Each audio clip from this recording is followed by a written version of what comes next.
وما خلعني حد وما كنخاف من حد. كاين الله سبحانه وتعالى، إن ينصركم الله فلا غالب لكم.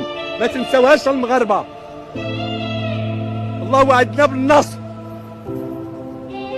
كنقول لكم الله موعدنا بالنصر، الله موعدنا بالغلبة، الله موعدنا أنه غادي ينصر الحق.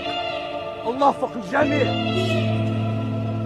بركة من الخوف، يردوا لنا فلوسنا، بلاش جايب الفلوس ديال الذهب ديال الطاطا. كخصو يرجع الشعب المغربي. ما تديش ديال الحبس، دير له متابعة بالخيانة الزوجية والتحرش الجنسي، هادو خرايب ديال الشحا. ماشي هكا اللي كنسيروا البلاد، ماشي هكا اللي كتسير المغرب. المغرب كتسير بالمعقول، فلوسنا يرجعوا وغادي ناضلوا ترد الفلوس ديال الطاطا، يديو لي للحبس. نهار 9 دوزمبر بغاو. صافي انا قلت انا عندي 15 و 16 ديال المتابعات.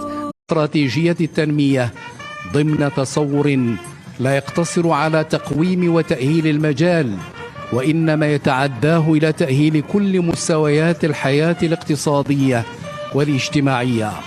بفضل الرعاية الملكية الموصولة استطاع المغرب وضع برامج تنموية تمكن من إنجاز مشاريع نوعية ترم الرفع من مستوى عيش المواطن والعناية بمختلف الفئات الاجتماعية.